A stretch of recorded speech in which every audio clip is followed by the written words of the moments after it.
In the red dust of Kijani village, an ancient seed holds the secret to life, and one sister's courage will decide whether it becomes a curse or a blessing in a village forgotten by rain. One woman's courage turns betrayal into rebirth, and proves that forgiveness can make the earth bloom again. Welcome to African Tales by Khal, where African stories come to life. Subscribe and join our storytelling family. The early morning sun rose slowly over the red earth of Kijani village, casting long shadows across the cracked ground. Nala walked quietly through the compound, her bare feet brushing against the cool dust. The smell of burning firewood lingered in the air as women prepared morning millet porridge. Today should have been a day of celebration. She had finally decoded the symbols on the black carved seed that had been guarded by her family for generations. Her heart beat fast with excitement as she called out, "Sorrow, wake up. We found the path. We finally know where the cave is." She smiled as she tapped on the side of his hut. When no answer came, she assumed he was just still sleeping. With joy bubbling up inside her, she picked up her small leather bag containing a compass, a water gourd, and the map she had drawn. Inside her parents' old hut, Nala knelt before a small clay shrine and whispered a prayer. "Ancestors, walk with us. Guide our feet." She held her palm against the ebony seed lying beside the clay pot, carved like a baobab fruit, dark and polished, cool like water from a deep well. It was said to hold the secrets to an ancient gold mine that once brought wealth to their ancestors. As her hand brushed the seed, a shiver passed through her chest. She remembered the story her grandmother used to tell. When the true heir reads the symbols correctly, the earth will reveal her blessings. Nala stood up with determination. She whispered again, "We are ready." She reached under her mat to retrieve the seed from its hiding place. Her hand searched deeper, but instead of smooth wood, her fingers touched empty space. Her heart froze. She dug deeper, scattering the earth in panic. "No! No! No!" She rushed to Sorrow's hut, calling his name louder this time. She pushed open the door, but the room was empty. His sleeping mat was rolled, his clothes gone, even his carving tools missing. Upon the small wooden stool lay a folded paper, held down by a dried kola nut. Nala's hands trembled as she opened the note. Sorrow's handwriting was rushed, uneven. "Nala, forgive me. I have taken the seed. You always think too much about others. I must secure the wealth before the village wastes it. I will return when I control everything. Sorrow." Nala sank slowly to the ground. "Sorrow, how could you?" Her voice cracked in the still morning air. The villagers gathered around her as she walked back toward the center of the compound, clutching the letter. The oldest elder, Mama Binta, frowned deeply. "Child, betrayal from blood is the sharpest spear." Nala tried to keep her voice steady. "He took the seed. He left me." Murmurs spread through the crowd like dry grass catching fire. Some shook their heads. Others avoided her eyes. One man whispered, "It seems the ancestors have withdrawn their favor." Tears blurred Nala's vision, but she refused to let them fall. She straightened her back and looked toward the distant ridges. "He thinks the destiny belongs to him. He is wrong." Her voice was quiet but strong. "I will not let our heritage die in his hands." Later, as evening approached, Nala sat alone near the great baobab tree, staring at the horizon. The wind blew dust around her like restless spirits. "Sorrow," she whispered, "you were my only brother, my closest friend." She remembered how they used to sit under this very tree, tracing the seed's symbols with curious fingers. She remembered their laughter, their promises. "We will bring water back to the fields," Sorrow once said. "We will restore our people." But now, those promises tasted like ashes. Nala's jaw tightened. "If you choose greed," she murmured, "then I will choose courage." That night, Nala could not sleep. The moonlight washed the village in pale silver, and the wind carried the sound of distant crickets. She sat outside her hut, staring into the darkness where the path to the market town disappeared. Every echo of footsteps made her heart jump. Every rustle of grass made her hope that maybe Sorrow had returned. But the night remained silent. She tightened her shawl around her shoulders. "I will not break," she whispered to herself. "I will not allow betrayal to define me." At dawn, she packed a small bag, a piece of dry bread, a gourd of water, and the map she had drawn. She wrapped her mother's red cloth around her waist. Before leaving, she touched the clay shrine again. "Ancestors," she whispered, "I am not chasing wealth. I am protecting our history." The air felt still, as if listening. Mama Binta approached her slowly, leaning on her walking staff. "Nala, the old woman said gently. A journey driven by pain will eat your heart. Nala met her eyes. This is not pain. This is justice. Mama Binta placed a small amulet in Nala's hand, a brown leather charm with cowrie shells sewn into it. Wear this, she said. It carries protection from wandering spirits. Nala nodded gratefully. At the edge of the village, a young man named Talo stood waiting. He held a spear and a worn leather bag. You shouldn't go alone, he said. Nala frowned. I don't need help. Talo shook his head. You don't need protection from people. But the forest is not forgiving. I can guide you to the ridge. Nala sighed, then nodded. Only as far as the river bend. They walked through dry grasslands, dust rising with each step. Birds circled overhead, crying sharply. The heat grew intense, pressing on their backs like a heavy hand. Talo kept glancing at Nala as though she might collapse. You haven't spoken in hours, he said. Nala replied quietly. If I speak, I will feel. And if I feel, I will stop. Talo swallowed. He understood. At the river bend, they rested beneath shade from a cluster of acacia trees. Nala pulled out her map. The cave is at the foot of the Ancestors' Ridge, she explained. Talo looked uneasy. That place, they say spirits guard it. Nala folded the map. Then we walk in respect. She stood. Thank you for guiding me here. Go back home. Talo hesitated but obeyed. Alone now, Nala crossed the riverbed. The cracked earth beneath her feet looked like broken glass. Wind tugged at her shawl as she walked deeper into the wilderness. The acacia trees thinned, replaced by ancient rocks shaped by time. Her heart hammered, but her steps remained steady. As night fell, she took refuge under a large boulder.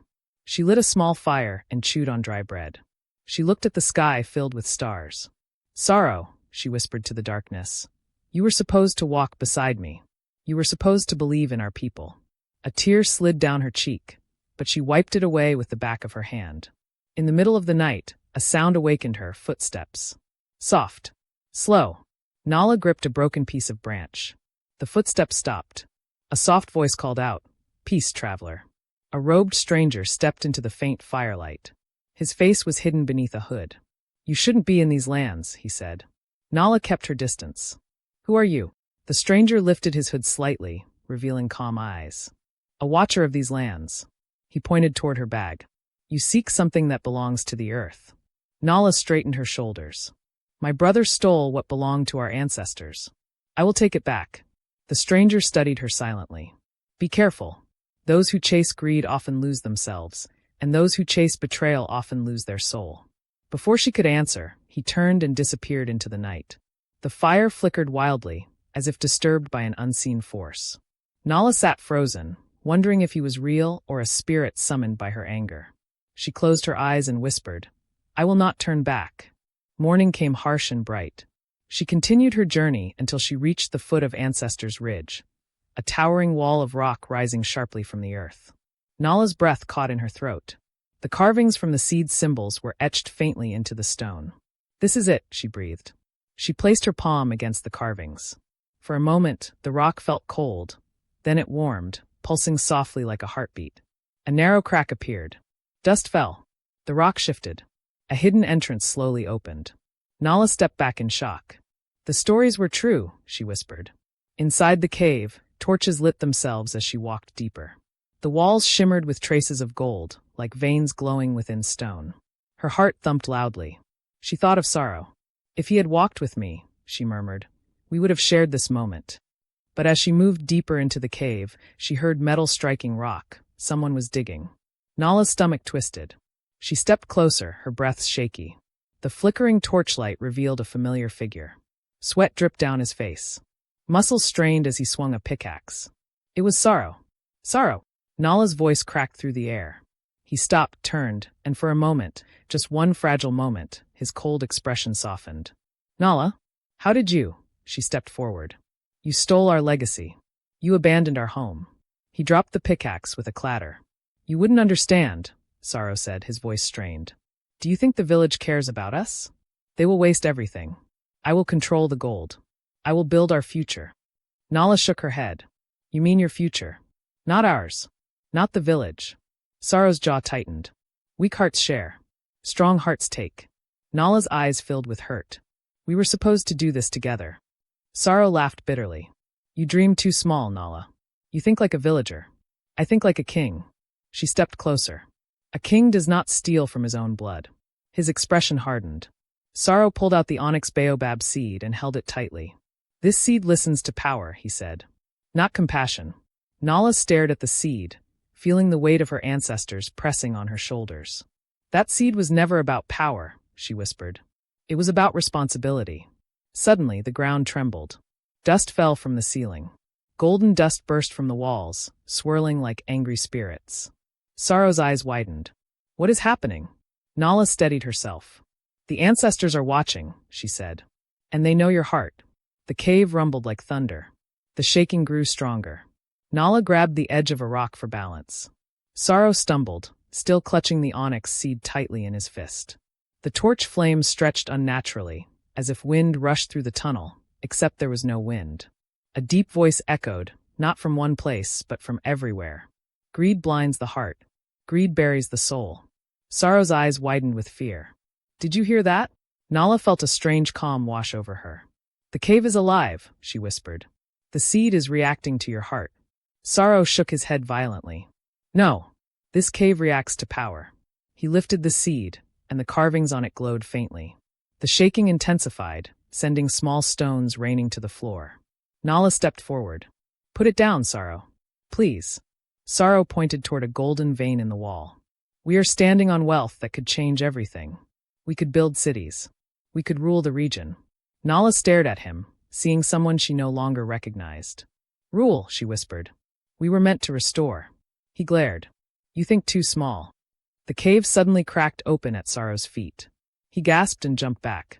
A wave of golden dust rose from the crack and formed into swirling shapes, silhouettes of ancient women wearing beaded neckpieces and head wraps. Their eyes glowed like embers. Sorrow dropped to his knees. Ancestors? Nala felt tears rush to her eyes as she bowed deeply. We have come to honor the legacy you left. The dust spirits hovered, forming a circle around her. A warm breeze lifted her braids gently. One voice, soft, powerful, spoke. The heart of the seed chooses the worthy. Sorrow lifted his head slowly. I am worthy, he cried. I am strong. I will turn this gold into kingdoms. The spirit swirled faster. Strength without purpose destroys. Sorrow gripped the seed tighter, veins showing in his neck. I earned this. I worked harder than anyone. Nala stepped toward him. You didn't earn it, she whispered. You stole it. Her voice cracked with pain. You stole from your own sister. Sorrow's expression flickered with guilt, then hardened into pride. I did what I had to. If you were stronger, you would have stopped me. The spirit's glow intensified. The seed pulsed violently in Sorrow's hands. His eyes darted around in fear. It's burning me. The ebony seed turned red hot, forcing him to drop it. It hit the ground with a sharp crack and rolled toward Nala's feet. Nala stared at it. The seed lay still, dark again, cool against the stone floor. The spirits hovered around her. Sorrow panted on the ground, shaking from shock. Don't touch it, he yelled. It will burn you. Nala gently knelt and picked up the seed. It rested softly in her palm, perfectly cool. The spirits spoke again, their voices layered like a song. Only a selfless heart may carry creation. Nala bowed her head. I do not want gold, she whispered. I want water for my people. I want life to return to our land. A soft glow grew from her hand, filling the cave with warm light. Sorrow stared up at her, disbelief in his eyes. Why doesn't it reject you? He demanded. Why does it choose you?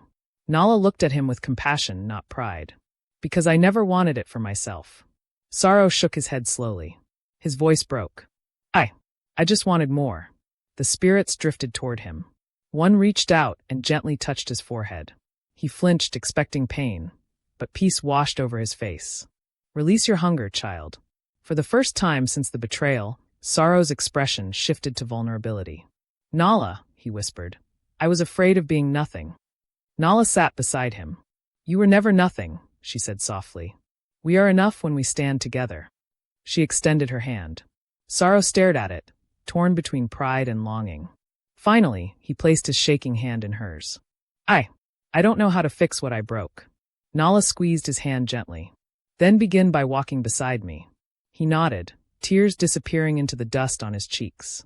The spirits formed a pathway deeper into the cave, glowing faintly with gold. Nala stood, holding the seed securely in her hand. Together, they walked down the illuminated path. The deeper they went, the louder the sound of rushing water became. Sorrow wiped his face and whispered, "Nala, do you think the ancestors will forgive me?" Nala looked forward, voice steady. "That depends on what you choose next." The cave brightened, revealing an underground river, wide, powerful, alive. Their journey was only beginning. The underground river roared like thunder beneath the earth. Nala stood at the edge of the glowing water. The seed pulsed softly in her palm. Sorrow stared at the river in disbelief. "Water under all this time?" Nala nodded. "This river can bring life back to our village." The cave spirits swirled above them, forming gentle arcs of light that guided Nala to a stone altar. Nala placed the onyx seed onto the altar. The ground vibrated with a deep hum, and the river brightened, turning from clear to sparkling gold. "What now?" Sorrow whispered. Nala laid her hands flat on the altar, closed her eyes, and spoke from her soul. "Ancestors, we ask for water. Not wealth. Water." The seed absorbed her words like breath. Light exploded from the altar, rushing upward in a column of gold. The river surged forward, water shooting through tunnels carved by ancient hands. Sorrow covered his face. "It's too bright." But Nala stood firm, calm, steady, bathed in light. "Your heart decides what flows," a spirit whispered in her ear. Suddenly, the cave settled. The roaring softened into a gentle hum. Nala picked up the seed. It was different now, no longer dark ebony, but warm and glowing like morning sunlight. She slipped it into her pouch. Sorrow wiped his eyes. "Nala," he whispered, "how did you learn to be so strong?" She answered quietly, "Pain taught me." They hurried out of the cave. As they climbed the ridge, they heard a sound that made them freeze. A distant rumble, moving through the ground like rolling thunder. When they reached the open plains, they saw something impossible. The dry earth was cracking open to release water. Streams formed, merging into flowing channels. By the time they reached the outskirts of Kijani village, children were screaming with joy, splashing their feet in newly formed water canals. Women dropped their clay pots and wept. The elders stared at the horizon in awe. "The land," Mama Binta whispered. "It is waking." Nala stepped into the center of the village. All eyes turned to her. Her clothes were dusty, her feet bruised, but she walked with the calm strength of a queen. Behind her, Sorrow followed slowly, guilt weighing on his shoulders. One villager pointed at him. "He left us. He betrayed us." Nala lifted her hand. "Let me speak." Silence settled over the crowd. She held up the glowing seed. "The ancestors gave our family a gift. It was never meant to make us rich. It was meant to give us life." She looked at the children playing in the water. "And now we will live again." An elder stepped forward. "But what of him?" He pointed at Sorrow. Sorrow lowered his head. "I failed all of you. I failed my sister." Murmurs filled the air. Some wanted punishment. Others wanted him gone. Sorrow's voice cracked. "I do not ask for forgiveness. I only ask for a chance to work." Nala placed her hand on her brother's shoulder. "He lost his way, but a lost traveler can still return home." The elder studied her face. "You are too forgiving, child." Nala shook her head. "This village needs unity more than judgment." The elder nodded slowly. "Then let the siblings rebuild what was broken." The villagers handed Sorrow tools, not punishment. He dug trenches, directing water into dry fields. Nala taught women how to store and ration water. Day by day, crops returned green, strong, healing the land. And every night, Nala placed the seed beside a small clay pot and whispered to the ancestors. Sorrow worked harder than anyone.